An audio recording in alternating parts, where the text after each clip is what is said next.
And we are on chapter 8 of The Sheep Pig by Dick King-Smith, and it's called Oh Ma!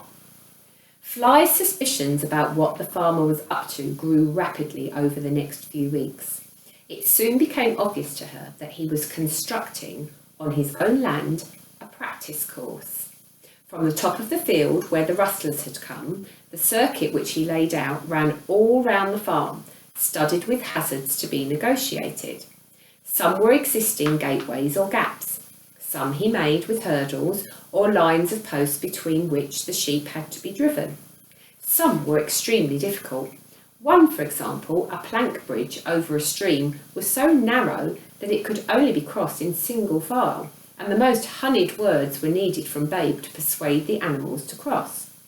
Then, in the home paddock, Hoggett made a rough shedding ring with a circle of large stones, and beyond it a final pen, a small hurdle enclosure no bigger than a tiny room, with a gate to close its mouth when he pulled on a rope.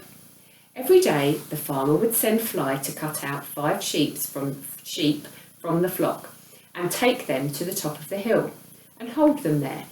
Then, starting Babe from the gate at the lower end of the farmyard, Hoggett would send him away to run them through the course. "Away to me, Pig," he would say, or "Come by, Pig," and off Babe would scamper as fast as his little trotters could carry him, as the farmer pulled out his big old pocket watch and noted the time. There was only one problem. His trotters wouldn't carry him all that fast. Here at home, Fly realised his lack of speed didn't matter much. Whichever 5 sheep were selected were only too anxious to oblige Babe and would hurry eagerly to do whatever he wanted. But with strange sheep it would be different, thought Fly, if the boss really does intend to run him in the trial. Which it looks as though he does. She watched his tubby pink-white shape as he crested the hill.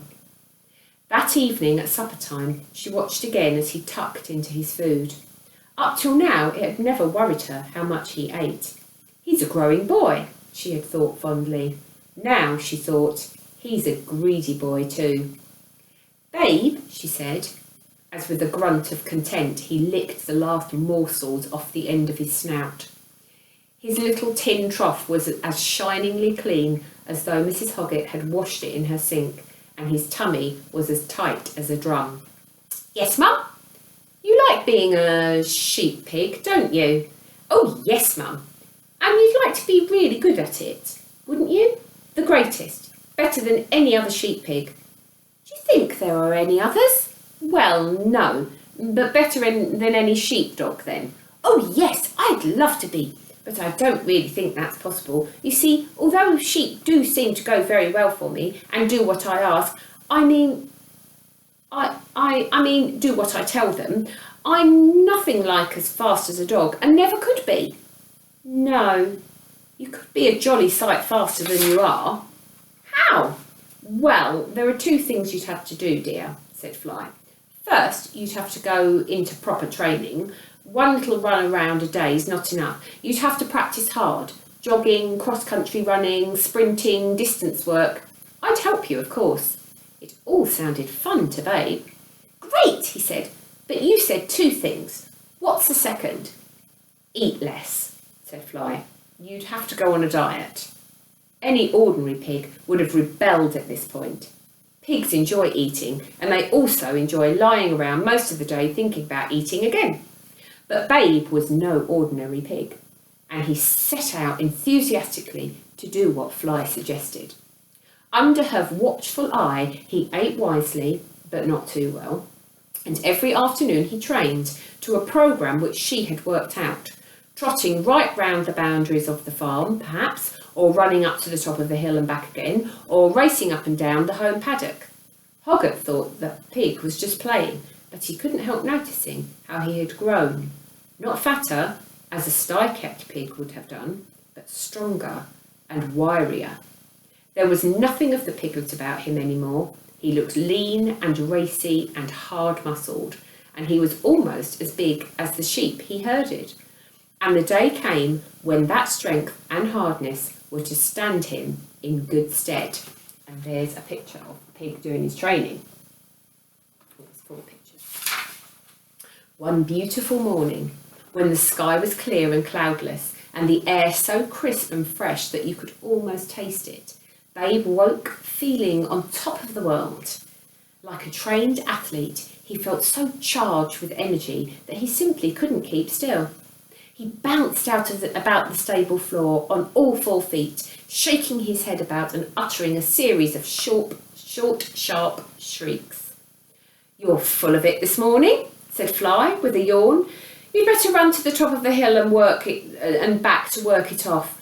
"Okay, Mum," said Babe, and off he shot while Fly settled comfortably back in the straw.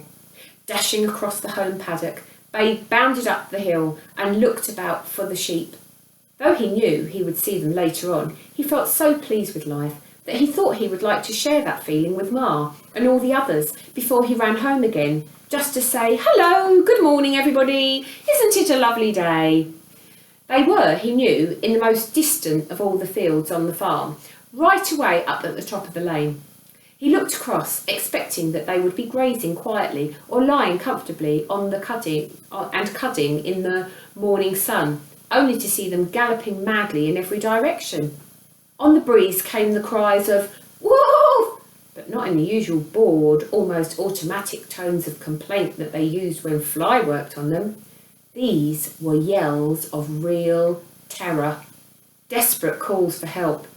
As he watched, 2 other animals came in sight, one large, one small, and he heard the sound of barking and yapping as they dashed about after the fleeing sheep. "You get some wolves as'll chase sheep and kill 'em."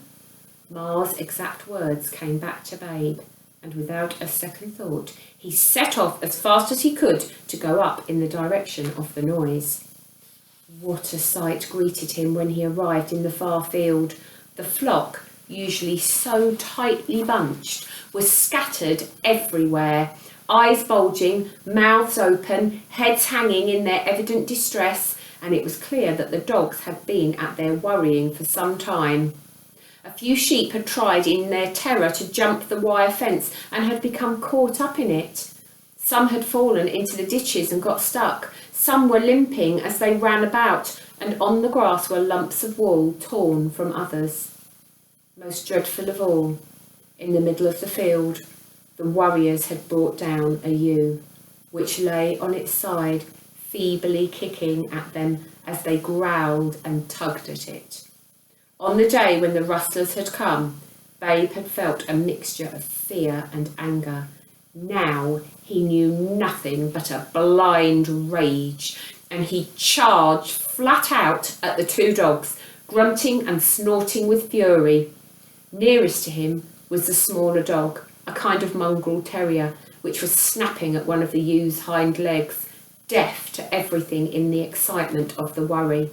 Before it could move, Babe took it across the back and flung it to one side, and the force of his rush carried him on into the bigger dog and knocked it flying. There he is, knocking the little dog out of the way. This one, a large black crossbred part collie, part retriever, was made of sterner stuff than the terrier, which was already running dazedly away, and it picked itself up and came snarling back at the pig. Perhaps in the confusion of the moment, it thought that this was just another sheep that had somehow found the courage to attack it. But if so, it soon knew better, for as it came on, Babe chopped at it with its terrible pig's bite. The bite that grips and tears, and now it was not sheep's blood that was spilled. Howling in pain, the black dog turned and ran, his tail between his legs. He ran, in fact, for his life, an open-mouthed, bristling pig hard on his heels. The field was clear, and Babe suddenly came back to his senses. He turned and hurried to the fallen ewe, round whom, now that the dogs had gone, the horrified flock was beginning to gather in a rough circle. She lay still now, as Babe stood panting by her side, a draggled side where the warriors had pulled at it, and suddenly he realised it was Ma. "Ma!" he cried. "Ma! Are you all right?" She did not seem too badly hurt. He could not see any gaping wounds, though blood was coming from one ear where the dogs had bitten it. The old ewe opened an eye. Her voice, when she spoke, was as hoarse as ever, but now not much more than a whisper. "Hello, young 'un," she said. Babe dropped his head and gently licked the ear to try to stop the bleeding, and some blood stuck to his snout. "Can you get up?" he asked. For some time Ma did not answer, and he looked anxiously at her, but the eye that he could see was still open. "I don't reckon," she said. "It's all right, Ma," Babe said. "The wolves have gone. Far away." "Far, far, far," chorused the flock. And Fly and the boss will soon be here to look after you." Ma made no answer or movement. Only her ribs jumped to the thump of her tired old heart. "You'll be all right. Honestly you will," said Babe. "Oh, said Ma, and then the eye closed and the ribs jumped no more. "Oh, Ma," said Babe, and "Ma, Ma, Ma," mourned the flock as the Land Rover came up the lane. Farmer Hoggett had heard nothing of the worrying.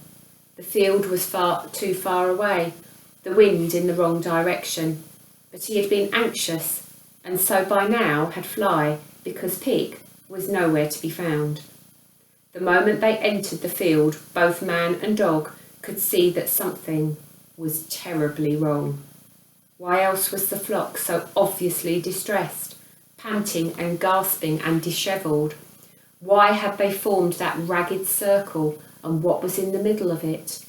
Farmer Hoggett strode forward, Fly before him, parting the ring to make way, only to see a sight that struck horror into the hearts of both.